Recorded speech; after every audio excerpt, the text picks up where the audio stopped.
Бағана мен басында айтып кеткем, биылғы жалпы жаңа жылдың символдары, ол жалпы кез келген жаңа жылдың символы Аяз ата мен Санта Клаус. Ал биылғы жылдың символы ол мұғалімдердің еңбекқорлығы мен дәрігерлердің еңбекқорлығы болды. Сонымен біздің арамызда биылғы мұғалімдер символының өкілдері Бағлан Қалиев ағамыз бен Қуаныш Оспанов ағамыз.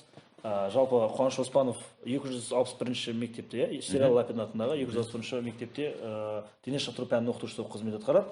Ал Бакең жаңадан ашылған КБ жақтағы 282-ші мектептің директорының тәрбиесі жөніндегі орынбасары. Су жаңа мектеп. Су жаңа мектеп. Жалпы Баке, жастар саясатында біраз жыл жүрдіңіз да мектепке ауыстыңыз. Негізгі мамандығыңыз педагог қой. Қалай болды? Неге мектепте жүріп жастар саясатына келдіңіз? Жастар саясатына қайта мектепке бардыңыз. Жалпы осы нәрсе қалай болды? Не айырмашылығы бар? Негізгі мамандығым мен Қорқыт Ата атындағы Қызылорда мемлекеттік университетін педагогика және психология мамандығын бітіргем өзім. Негізгі мамандығым педагог. Енді әдепкіде мен ең алғашқы жұмысымды ол қалалық оқу-әдістемелік орталығы, енді оқушылар сарайы дейміз ғой. Оқушылар сарайында бастағам, сол жерде Гүлнар Бодашева деген мен ең алғашқы басшым. Сол кісімен сол жерден педагог қызметін сол жерден бастап, педагог қызметкері болып бастадым. Содан кейін сол жерде біраз жылдар жұмыс жасап, енді өзіміздің КВН дейміз ғой, жайдарманнан шыққаннан кейін бірнеше сол шығармашылыққа жақын боламыз. Сол жерден бірнеше жастарды жайдарманға тәрбиелеп, жайдарман үйірмесіне тәрбиелеп, бірнеше жастарды шығарып, сол жерден біраз басшылардың көзіне көрініп, өзімде мықты сайыстардан, біраз нелерден орындар алып оқушыларым арқылы біраз жетістікке жеткеннен кейін мен Белкөл кентіндегі нөмір 189-шы Қазақ орта мектебіне тәрбиеші жөніндегі орынбасар қылып жіберді.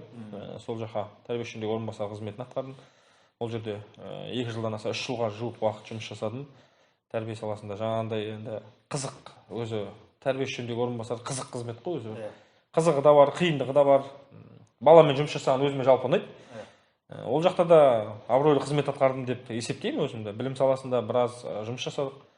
Одан кейін енді жастар саясатына жаңағы келу себебім мен өзім жаңағы айтып отырмын ғой, жастар мен оқушылармен жұмыс жасаған жақсы көремін. Сондықтан бұрын университет кезінде жүрген кезде армандайтынмын осы бір жастар орталығы болса, жастардың бір деп сондай бір орталықта қызмет істегім келетін. Бір жастармен бірге жақсы бір етене араласып жұмыс істегім армандайтынмын. Сол бір нені бір іштегі арман іште қалып қоймасын деген мақсатпен жылы орнымнан жастар орталығына келдім. Былайша енді тәрбиеші жөніндегі орынбасарда жаман қызмет емес. Сондықтан осы жастар орталығына сұранып, сол жерде вакансиялар болса мен барсам деп Қанат Ботжанов деген ол кезде сол жастар орталығында директордың орынбасары болып жұмыс жасады. Сол жігітпен сөйлесіп, сондай вакансия бар, бізге келіп көр деп, сонымен сол жаққа келіп жастарда жұмыс жасадым. Жастарда да 5 жылдай жұмыс жасадым. 2019 жылы жастар орталығынан, жастар саясатынан жалпы қайтадан білім саласына келдім. Енді бұл жақтан көп нәрсе үйрендім, тәжірибе жинадым, таныс таптым, аға таптым. Біраз іс-шараны ұйымдастыруды үйрендік. Хат жазудың қас шебері болсақ деп айтсам қателеспеймін. Өйткені бұл жерде жастар орталығында, жастар саясатында хат алмасу көп, хатпен жұмыс жасау. Сол жерден қырғын хаттың ортасынан көп нәрсе. Енді біраз нәрсе үйрендім. Сөйтіп сол жақтан білім саласынан қайтадан бір ұсыныс түсті. Осындай мектеп ашылайын деп жатыр. Сол жаққа тәрбиеші жөніндегі орынбасар болып барсаң қалай болады деген сияқты ұсыныстар түсті. Сонымен әрі ойланып, бері ойланып, өзімнің енді мамандығымды, педагогикалық, яғни мұғалімдік мамандығымды әрі қарай жалғастыруды жөн көріп, үймен де ақылдастым. Анаммен ақылдастым. Анам қарсылығын білдірген жоқ. Қайтадан білім саласына барсаң жаман болмайсың балам. Сонымен анамның тілеуі бар, жан-жақтан достардың бар, жан-жақтан қолдауымен қайтадан білім саласына бардым. Жақсы болған екен. Жалпы 5 жылда тәрбие саласы өзгеріп па? Иә. Бірнеше өзгерістер бар. Қалай? Қай жаққа қарай не өзгеріс бар? Енді не ерекшелік бар? Қай районның балаларымен проблема көп? Қай район? Арғы қой. Район проблемасы бар менде. Қазір мен жаңа өзгерісін айтып жіберейін. Өзгеріс бұрын тәрбие саласында 12 бағыт болатын. 12 бағыт бойынша жұмыс жасайтын. Қазір 8 бағытқа өзгерген. Яғни қысқарған. Бірақ тағы да өзіндік бір енді қиындықтары, қызықшылықтары бар. Жұмыс барысында көптеген нелер кездеседі енді. Бірақ енді бұрын Біздің кезіміз, мен енді біздің кезімізде деп қояйын дейді.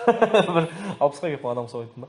Енді ол кезде мен жұмыс жасап жүрген кезде білім саласында 2014-12 жылдардың аралығында жұмыс жасаған кезде, ол кезде яғни бірінші санат, екінші санат, жоғарғы санат деген сияқты санаттар болған. Қазір өзгерген, іске кіретін болған. Сондай да бір нелер бар еді. Айлық қанша? Қазір көрейін қалтамда. Менің айлығым жұрттың бәріне қызық болады. Ол өзін банкоматта қала берсін ол айлықтың. Жалпы не ғой? 5 жыл бұрынғыдан өскен ба? Иә, біраз өскен. Жастарда айлық көп па, мұғалімдерде ме? Мұғалімдерде. Соның бір қасында отырып. Ақшасы көп. Енді мұғалімдер отпускке шыққан кезде енді мұғалімдердің айлығын көтеретіндей бар ғой, Иә. еңбектері бар. Бар. Өте көп, оңай емес. Мұғалім болғанда енді шынымен де азынан кешке дейін баламен жұмыс жасау, немесе әрбір мұғалім болсын, ол баланың шығармашылығын дамыту, ол жабылып қалған баланы ашу да деген сияқты. Ол енді жұмыс жасайтын мұғалімге, бізде жұмыс жасамайтын мұғалімдер де бар. Білмеймін. Ол да енді өкінішті жағдайда мен өз көзіммен көремін, кейбір кезде байқаймын, өзім колледжде де сіз секілді тәрбиелеуші жөніндегі орынбасары болдым. Білемін. Қарын ашытады да кейде тәуекел енді. Қуаныш мырза, енді қойке замандаспыз ғой. Сіз мектепте дене тәрбиесіне сабақ бересіз. Физруксыз ғой. Иә. Мысалға мысалы бізде физруктар бізді сабайды тұғын. Біз оқушы кезде сабағанда қалай енді ат жоқ жөн жоқ емес қой. Бір нәрсе өзіңнен де болатын болған. Иә, өзімізден болса сабайды, мысалға жүгіртеді, не қылады. Сосын бізде андай жылауық балдар деген жоқ тұғын ше, андай бәрі жүгіреді. Мен справкам бар, мен бірдеңем бар деген әңгіме айтылмайды тұғын ше. Справкам бар деп отырып жылап алу, ол бір намыс деді тұғын ше кәдімгідей. Енді қатты ауырып жүрген адам болса тиіспейді ғой енді. Бірақ андай бір қазіргі таңда біздің оқушыларымыз табанды ма, әлде шамалы әлсіздеу ма? Әлсіз болса не әлсіз қылып жатыр оларды? Шыны керек енді жасыратын еш нәрсесі жоқ. Қазіргі оқушылардың 50% әлсіз. Шыны керек. Енді мектепте сабақ береміз, шыны керек. Енді анау сентябрьдің кезі, жаңа 42 айынан бастап күн жылы ғой енді. Далада өтеді сабақ. Енді сабақтың өзінің несі бар, жоспары бар. 100 метрлікке жүгіру, 400 метрге жүгіру. Білесіздер ғой, барлығымыз бәрін өттік. 1000 метрге жүгіру дейді. Соларды алу керекпіз да, мысалға 1000 метрге жүгіру, мысалға үлкен жаңа поляны 4 круг айналу. 4 круг айналу керек. Соны шыны керек, бір-ақ круг айналып құлап атқандар бар. Бір-ақ круг жетпейді да бір кругке. Қыз балаларды айтпай қойын, ер балалар құлап жатыр ғой.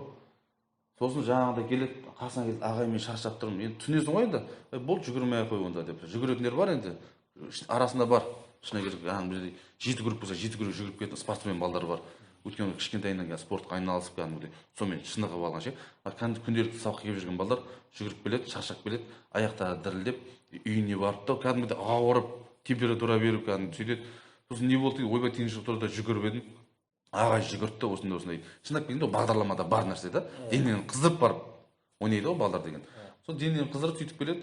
Ол ата-ана мектепке келеді. Ойбай, дене шынықтырудан осындай да осындай, бала деген құлап қапты, бала деген үйіп қапты. Дене шынықтыру мұғалім қояқта, мен деген гаронаға барам, өйтем деген нәрселер бізді қорқыту да ата-аналарын мысалы. Біз шыны керек дене шынықтыру, мысалға мен айтатыным, көбінесе оқушыларға айтатыным мынандай тұғын мен. Мен көбінесе оқушылар жинап аламын да класста кәдімгідей өткіземін дене шынықтыруды.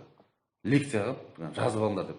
Мысалға мен айтамын да енді, бірақ басқа сабақтарды оқыма деймін, шындықты айтамын ғой енді, басқа сабақтарды оқыма демеймін. Математика оқы, жаңа қазақ тілінен ағылшын оқы, барлығынан оқыңдар, бірақ дене шынықтыруды да оқыңдар. Қазіргі кезде балдардың шыны керек ойына, миына кіріп кеткен дене шынықтыру, ән әуез, бейнелеу, тағы не еңбек, басқа дайындық деген сабақтар немқұрайлы сабақ қылып қарайды. Немқұрайлы қарайды барлығы да. Мысалы дене шынықтырудан 3-ке шықты десе, ой, Құдайдың дене шынықтыруынан 3-ке шықты ма деп айтады. Ата-ана да айтады. Барлығы да айтады. Сол нәрсені мен айтамын да оқушыларға.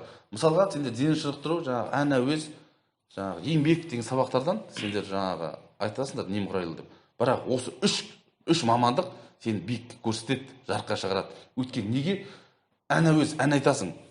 Әнне мысалға кім бар, Төреғалиң бар, Қайрат Нұртасың бар, барлығын таниды да. Ел мысалы әнші. Жаңағы еңбектен жаңағы сурет салу, жаңағы еңбектер бар ғой өздерінің, соның барлығын таниды. Жаңағы суретші бар біздің мысалға. Барлығын таниды да. Ал енді дене шынықтыру спорт жағынан мысалға бір ауыз айтатын Илья Ильин да мысалға. Барлығын таниды. мысалы мен оқушыларға әдейі сұрақ қоямын ғой. Мысалға химия, биология пәнінен олимпиаданың чемпионы кеше болған жаңағы әлем чемпионы танисың ба деймін ғой, танымайды. Қазақ тілінен танисың ба чемпиондарды осындай жаңағы физикадан, химиядан деп ешкім танымайды да. Дұрыс, мен сен оларды оқыма демеймін, оқыңдар. Бірақ осы сабақтарға немқұрайлы қарамаңдар. Ата-анаң да ой сондайға кетіп қалған. Ой, әшейін сабақ қой, Құдайдың жаңағы еңбегінен үш алып жүрсің ба деп. Мен шыны керек, еңбек біраз нәрсеге олайша үйретеді. Мен шыны керек, оқушылардың басым көпшілігіне кәдімгідей үш қоятынмын. Қорытпаған балдарым болды кәдімгідей. Қорытпай жіберем.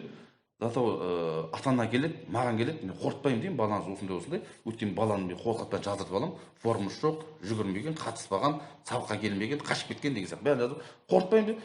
Шыны керек, оқу зауышқа шықты, тәрбиеге де шықты, директор арқылы келді, мысалға. Арқан жоқ, мен туысқандарым арқылы келді. Ойбай, ана қорытып беріңіз. Мысалы сондай нәрселер болып жатыр да, сондай нәрсе. Шыны керек, дене шынықтыру просто балаға дене шынықтыру сабағы мықты екенін көрсету керек.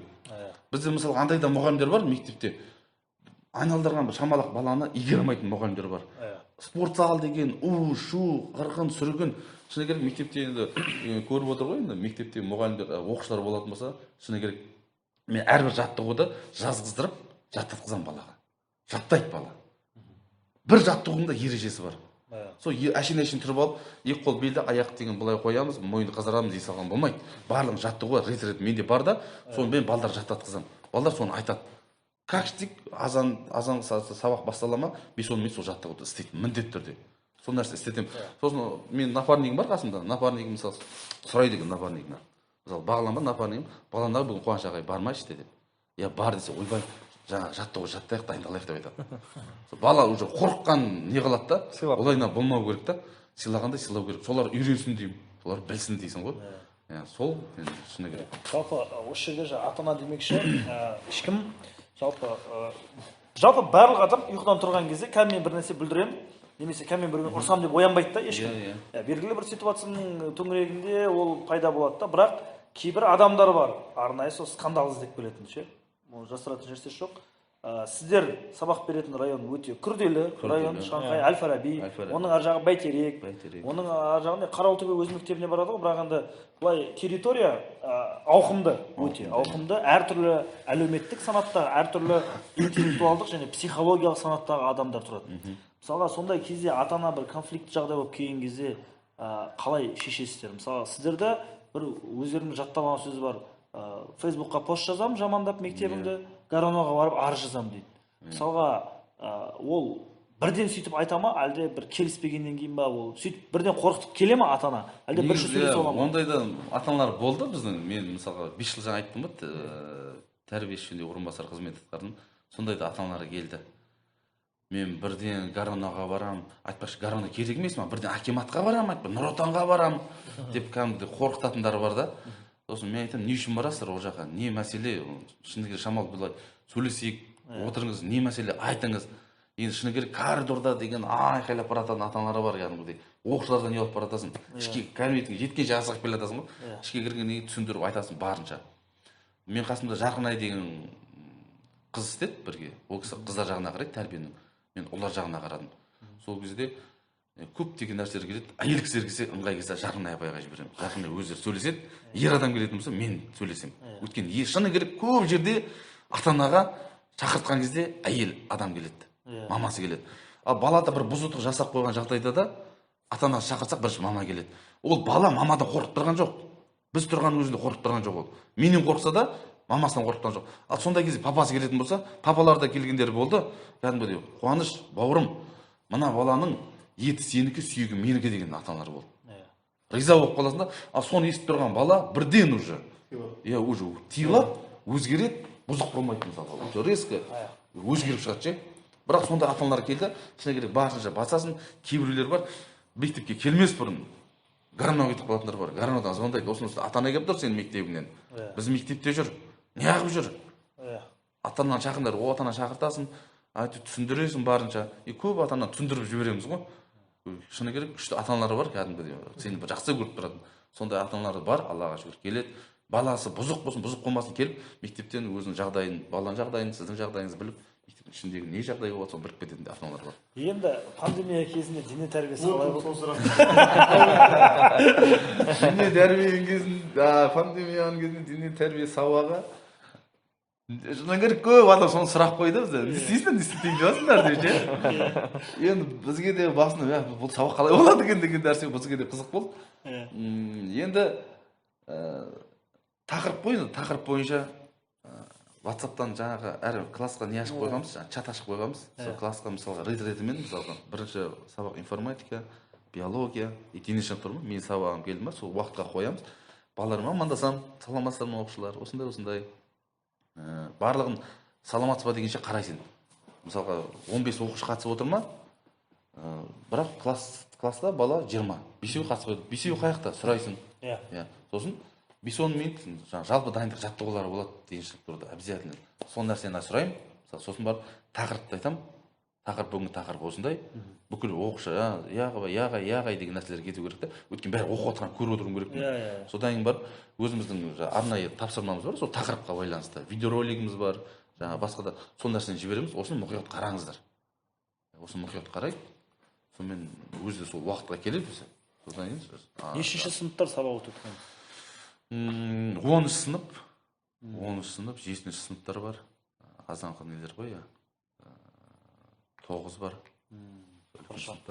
Баке, сіз тәрбие жөніндегі орынбасар. Сіз де тәрбие жөніндегі орынбасар болдыңыз ғой, енді ол өзіңіздің бір ыңғайыңыз болып дене шынықтыру мұғаліміне ауысқаныңызда жақсы болған екен. Өйткені шамалы мяшуаз бір нәрсеге фокуста. Тәрбиеде сен бүкіл нәрсені көп камераға қарап отырған охранник сияқтысың ғой. Тәрбиеде бүкіл балаға жауап бересің. Барлық жерін қамтып отыруың керек.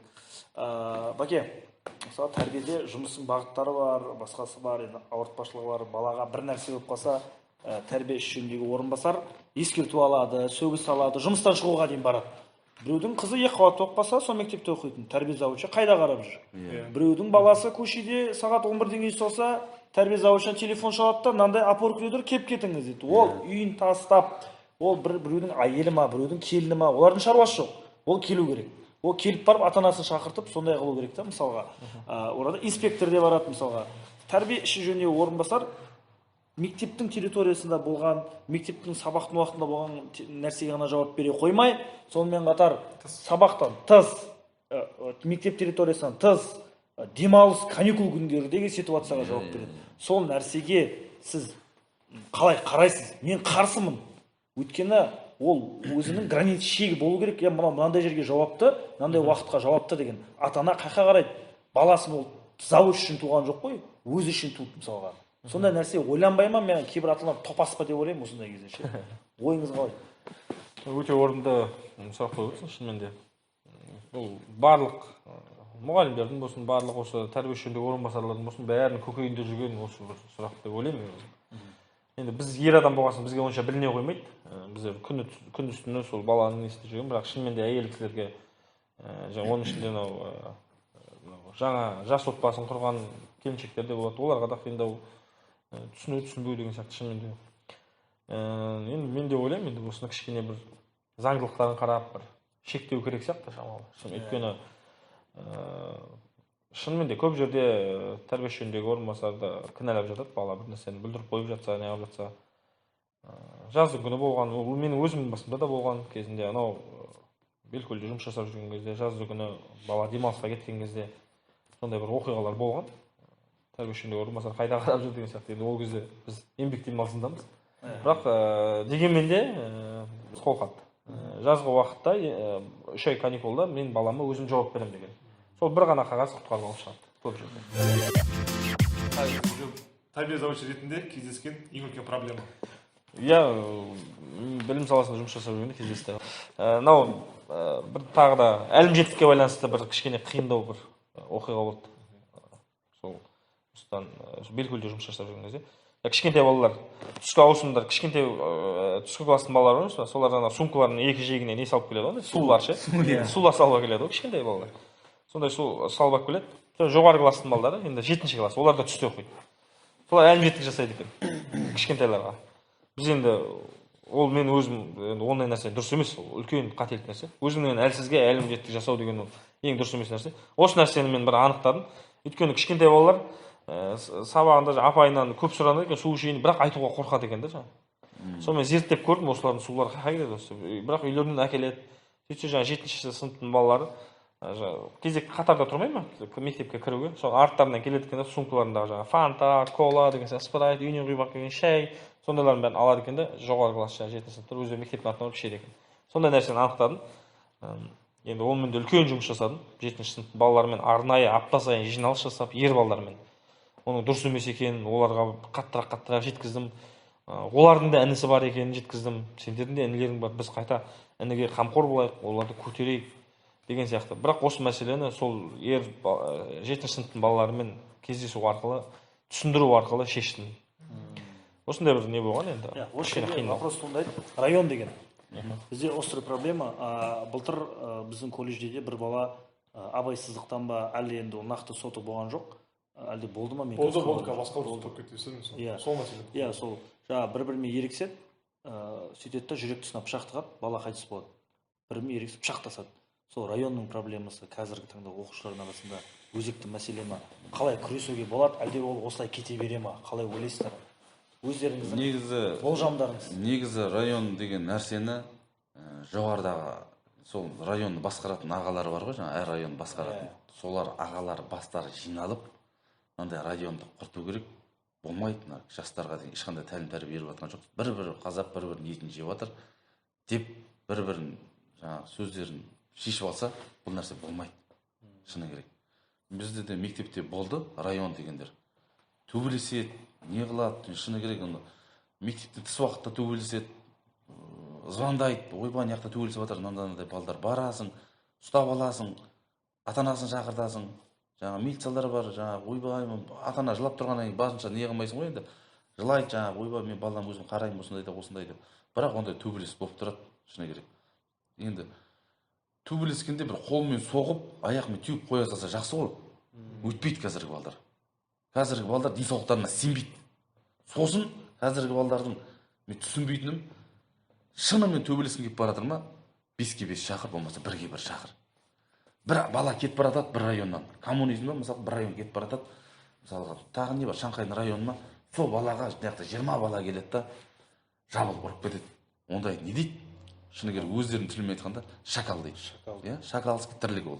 Ондай нәрсе болмайды да. Шыны керек ол керек емес нәрсе. Ертеңгі күні ол жігіттерді өсиет, үлкейеді, бір-бірлерін көреді, мысалға. Өмір ғой, мысалға, басты жақ оны. Қытай кезінде сол қалай тәлім тәрбие бересің, жігіттер ондай нәрсе болмайды деп үлкен ағалар түсіндіріп айтса, ол керек емес нәрсе негізі. Иә. Еламан, сұрақтарың бар ма қонақта? Мен күнге Бәкең айтатыным бар. Біздің Талғат екеуміздің арманымызды орындап тастаңыз. Біздің ойлап жүрген арманымыз Қырымбек Елеуұлына сұхбаттассақ деп ойлайтынбыз. Сол кісімен сұхбаттассақ, сол кісімен интервью болса, сіз соны орындап тастаңыз. Қалай болды сол мәселе? Жалпы орталық студия жайлы идея қайдан пайда болды, соны айтып жүрсіз. Иә, орталық студия. Ол жастар. Қоянбаевтан десе. Жастар, иә, ол әрине бір жерден көшірілген нәрсе ғой. Нұрлан Қоянбаев та бір жерден көшірілген деген сияқты ғой.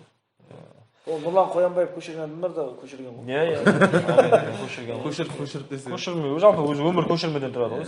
Міне көшпелі қазақпыз ғой деп. Иә, ол жастар саясатында жүргенде 2017 жылы осы идея келді. Ерлан Сипанов, сол жігіт екеуміз бір бөлімде жұмыс жасаймыз. Мен бөлім басшымын, сол бірге жұмыс жасап, сол кезде айтты, осындай Бәке шара енді шығармашылық бөлімде біз шара ұйымдастыратын. Сол жерден шыққан идея негізі, ол жерде аяқ астынан шығып кетті өзі. Ыңғайсыз бір болып қалды. Негізгі Қорқыт құрамасы Асылхан, Құттыбай, Нұрлыбек сол жігіттерді жастармен кездесу шақыратын болғанбыз. Сонымен біз афишасын жасап қоямыз. Қорқыт жастарымен жастардың кездесуі деп. Сөйтіп жасап қоямыз да, олар келем дегенше мен өзім ана жерде тұрмын, далада болатын болды күздің кезі. Форматын давайте біз жастарға жеңілдеу болсын. Мына жерден жігіттер отырсын, мына жерден былай қылайық, мына жерден бүйтейік деп. Сол жерде ана негізі афиша тек кездесу деп қана кеткен. Сол жерде ана келем дегенше орталық студия. Мен жігіттер қасымда жүр ғой, компьютерді жақсы білетін, монтаж жасайтын балдар. Компьютерден орталық студия деп менің суретімді қойып жүр, Қоянбаевтың несінен ұрлап кішкене. Сөйтіп мына жаққа диван қойып жердік. Мына жерге жастар орталығы, орталық студия. Иә, сондай болып кетті да, сосын мына жақтан Ерланға айттым, сен трибунаны бөлек тұр, мен мына жаққа өзім мынандай неде отырайын. Өзімше не алып Қайсы Нұрлан Қоянбаев болсын ғой. Дәл сол ғой енді, сөйтіп сол жерден шықты негізі. Аяқ астынан шығып кетті да. Орталық студия деп әрі қарай сосын дамытып алдық.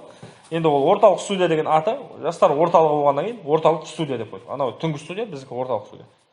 Жаман болған жоқ, жақсы қонақтармен кездестік, жұлдыздар болды ішінде, біраз өздеріңіз де көрген шығарсыздар.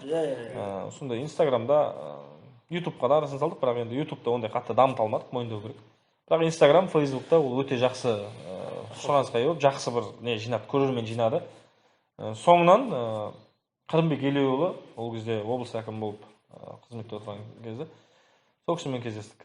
Менде мынандай нәрсе болды да, өзім ойымда. Нұрлан Қоянбаев елбасы тұңғыш президентіміз Нұрсұлтан Әбішұлы Назарбаев шақырған өзінің студиясына.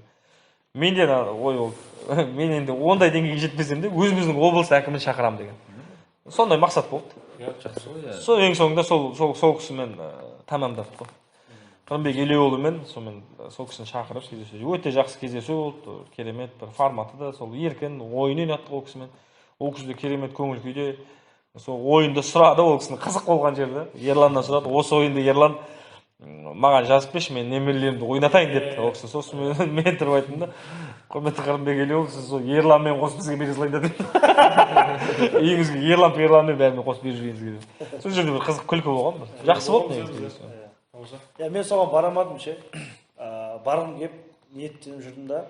Сол кезде бірдеңе шығып барды, колледжге байланысты ше. Сол кезде тәрбиешілік орынбасарсың. Мектепке, колледжге жұмысқа тұрсаң, жаман байланып қалады ішке ше. Тәрбие болсаң вообще байланады. Андай не бір өзіңдік бір жеке дамуыңа жексенбі күні де күмәнданып отырасың ғой, телефонға қарап ше. Сондай бір үрей болады да. Қуаныш, сізден сұрайын. Жалпы алдағы перспектива қалай? Жалпы мектепте мұғалім болып жүрсіз. Мұғалімдердің жалақысын қазір жақсы көтеріп жатыр. Одан жаңа категориялары бар өздерінің. Алдағы жоспарыңыз қандай? Алдағы жоспар енді шәкірт тәрбиелеу ғой. Мен шыны керек енді өзім жаңағы Бағлан екеуміз Жайдарман дегенге жақынбыз ғой енді. Жайдарманнан неден шықты, Есенелукен солайға бар. Әзілге жақынбыз. Енді сол мектеп, Әл-Фараби мектепке барған кезде, менің бірінші барған кезде Данабек деген ағай болды. Абдырайым Данабектен. Сол кісі бірге жұмыс жасадым. Маған айтты, балдарда Қуаныш, Әл-Фараби жақ шамалы басқашалау, бұл жақ жан-жақтан келген, жаңағы әр жақтан келген, біріктіру керек деп, сөйтіп мен команда құрдым. Әл-Фараби жастары деп команда құрдым. Сөйтіп ол балдар дайындадым, шыны керек. Былай ұстайсың микрофон, басынан бастап дайындадым. Ертең көреді де шығар, иә. Басынан бастап дайындап, басына 25 бала кетті, сол 25 баладан 6-7 бала қалды ғой енді. Сөйтіп дайындап, сол балдарды өсірдік. Аймақтығы бар, қалалығы бар, облыстығы бар, барлығына чемпион болады Жайдарманнан. Сөйтем да мен Астанаға апару керек болады бұлар Есенелукенге. Есенелукенге апару керек болады да мен осы арада қиналамын. Жаман ақша ғой енді. Ақша керек, взнос төлейсің, барып келуі, жататын орны, тамағы. Ол бір аптадай примерно. Иә. Бір аптада 10 күндей. Сонымен ойбай, ақшаны зорға тауып, директор бар, мектептің мұғалімдері бар, көмектескен, депутаттар бар, ағалар көмектесті. Зорға деп бір апарғаным бар. Оны ақша жинаған туралы нәрсені де айтпай қойын. Қалай жинадың деген ойбай, ол неше түрлі көрдік қой. Сөйтіп апарып, сөйтіп 250 команда қатысып, соны 70 ма?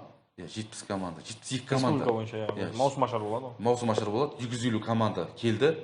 Сол маусым ашарға 72 команда гала-концерт өтеді. 2 күн болады. Бірінші күні 35 команда ойнайды, екінші күні 36 команда, екінші күні 36 команда ойнайды. Сол гала-концертке өтеді ғой мен балдарым. Сол кездегі көзіме шыққан жасты мен айта алмаймын. Залда тұрып, неде? Оған өту оңай емес. Республика бойынша анау-мынау команда өте алмайды. Қаншама командалар ұшып кетіп жатыр. Мен барып көрдім ғой. Мен 13-те апардым ғой. Мен өткенде балдардың бәрін жан-жақтан ақша жинап апарғаннан кейін, мектептен де ақша жинап апарғаннан кейін, анарда білмеймін, барлығын жаңағы несі түсті ма, әйтеуір Алланың көзі түзу болды ма? Кәдімгідей балдарым эфирге өтті, осындай хабарлайды ғой, эфирге өткен командалар осындай деп Алланың көзден жас парта қалған ғой, кәдімгідей қуанғаннан ше, жаман қуандым. Сол балдар шүкір Аллаға қазір әрқайсысы бір-бір жақсы жерде жұмыс істеп жатыр, оқып та жүр, ризамын мысалы. Сондай балдарды алдағы уақытта тәрбиелеп шығару, бұл дене шынықтыру пән мұғалім болып менде өмір бақи жүру емес, шыны керек. Алға қарай жылжу, жаңағыда қайтып орынбасар болу. Енді Алланың берген қандай не береді, мысалы, сол жұмысты ары қарай атқарып, иә несібесімізге қарай енді көреміз енді жағдайға. Баке, сізде ше? Енді ұстаздың негізгі басты мақсаттарының бірі шәкірт тәрбиелеу ғой. Ең бірінші мақсаттардың бірі артынан шәкірт тәрбиелеу. Мен де енді мақтанып тұрып айта аламын. Білім саласында жүргенде бірнеше шәкірт тәрбиеледім. Жалпы бағандан бері жалпы жақсы әңгіме мен өзіме ұнап отыр. Жалпы біраз нәрсе бөлістік. Бізге келетін қонақтарды өзім жақсы көремін. Арасында бір-екеу бар, онша ұнатпай шақырған. Ондай да бола ма? Біз кеткеннен ертең басқа біреу кетеді. Жүресің ғой. В общем, былай, енді өзіміздің біз кітап құрттары құрылғаннан кейін шамалы жастарға кітап оқы деген сияқты бір насихат жасаймыз да. Енді аралай оқимын оқымаймын өзі біледі. Мен үнемі айтамын, кітап оқитын адам ол бір қатты ақылды деген сөз емес. Кітап оқымайтын адам топас деген сөз емес. Жалпы кітап бізге бір қажетті нәрсемізді белгілі бір моментте береді. Болмаса бермейді. Сондай сияқты ғой. Кітап жалпы қыз сияқты десек. Жалпы Қойке, қандай кітап оқуға кеңес бересіз? Енді жастарға, иә? Жалпы жастарға, барлығына ма? Мен өзім жаңағы тарихи кітаптарды жақсы көремін негізі. Кино көрсем де тарихи киноларды қатты көремін. Өзім. Басқалар көп қой енді. Әртүрлі кинолар. Өзім тарихи киноларды қатты көремін.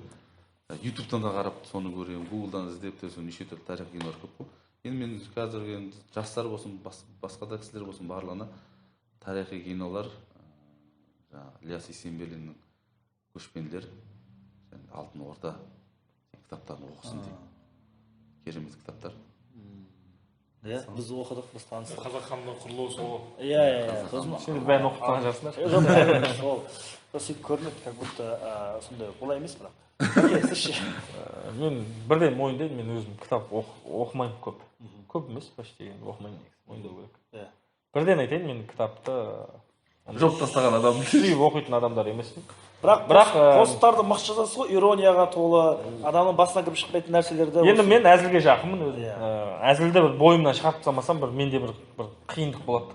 Әзілді біреуге айтпасам, оны бір жариялап отпасам, менде бір қиындық болады. Сондықтан мен көбіне қазақтың мақал-мәтелдер жиынтығы, сол жерден идеялар аласың. Сатираға жақын кітаптар болады ғой, бір қисық сөздер, сондайларды оқимын. Сол жерден идеялар аламын. Бірақ менің әкем, марқұм әкем, кітапты өте жақсы оқыған кісі. Көп оқыды. Мен білем, ол кісіні қасында өзінің үйде книжный полкасы болатын үйде. Сол жерде бірыңғай кітаптары болды. Ол кітапты енді ана жерде бір 500 дейма кітап бар шығар. Енді шамамен өзім ойымша солай болады. Ол кітаптың өзін пападан сұрайтын, папа осы кітап оқығаннан шаршамайсыз ба деймін. Мен қазір кітаптар таусылды дейді, осы кезде екінші қайтара оқып жатырмын соларды дейді. Сондай бір кісі тұғын өзі. Бір кітапты азында бастаса кешкісін аяқтап жатады. Жақсы кітап оған енді мен енді өкінішке орай әзілді жағынан ұқсап қалған шығармын әкеме. Бірақ кітап оқу жағынан кішкене тартып қалғанмын. Оған мен екінші ағам бар, Бақжан есімді ағам, және екінші тәтем бар, Аида. Сол кісілер кітап жақсы оқиды.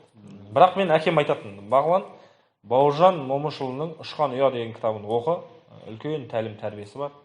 Өзінің балалық шағы жазған деп. Сол кітапты оқы дейтін. Құдай қаласа, Алла қаласа, сол кітапты оқуға бел буып отыр. Жалпы әзіл жазған кезде бір мақал мәтел ма, жаңылтпаш па, жұмбақ па, әлде бір анекдоттар ма бір әсер ететін шығар бір жақтан оқыған. Мысалға мақалды айналдырып әкеп қазіргі заманға сәйкес қылып жазғанның өзі де мысалға бір мықты әзіл болып кетеді кейбір. Ол кәдімгі қазірге айналдырып, мен қазір кез келген кітапты ашамын да мақалдарды қарап отырып айналдыра беремін. Қарап ше. Қазір оқуға қоғамда көп қой көп нәрсе. Бірақ көбіне айналада қоғамнан алам әзілді. Шынымен болып жатқан жағдайларды әзілдеп жеткізіп отырамын. Көп Фейсбукқа көп саламын ғой сол нәрсе. Құдай қаласа енді кітап құрттарына байланысты да бір әзіл күтеміз. Алма деген құрт деген алманың тәттісіне түседі дейді. Сол секілді кітап құрты дегенде де бір кітаптың тәттісіне түсетін деп бір қарастырсақ болады. Өйткені бізге де біраз тиіскен атымызға. Жалпы рахмет үлкен. Осыны сала салайын да, дайындап берген өзің. Иә, үлкен рахмет. Қойке, сізге де рахмет. Жалпы бір шақырғанда келіп бөліскеніңіз. Енді сіздердің хоббилеріңіз көп, бірге бір жаққа балыққа шығу деген сияқты, ол жайлы енді кейін бір бағдарлама болар. Бағлан Қалиевпен, Қуаныш Оспановпен балық аулау деген сияқты. Оңғарда Оңғар саймаса. Оңғарды шақырмап қояды, оңғар жауап бермейді адамға өзінше, тапсырма өзінше. сөйлесем звондасаң көтермейді, шақырсаң жоқ келмейді. балық жайлы шақырам десең келеді. Балық жайлы шақырсаң оңғар мен сізді балық аулау және оны білмеймін, енді біреулер айтады бағла мен оңғар балыққа бармайды, бағла мен оңғар әше күліп қайтуға барады дейді да. Соны біреулер айтады, сосын айтамын. оңғар досымыз ғой, өте жақсы көремін ғой. Жалпы шақырамын барлықтарыңызды. Жалпы көріп отырған адамдар болса, егер де айтар нәрселеріңіз болса, комментарийге жазыңыздар. Біз шақырамыз, біз ой бөлісеміз. Өйткені бізге бір чиновникті немесе бір жұлдызды шақыру мақсат емес, бізге жалпы адамдардың ойын білу маңызды. Ой салаларын Иә. Бұл кезекті құрттану, миларыңыз құрттамасын. Үлкен рахмет.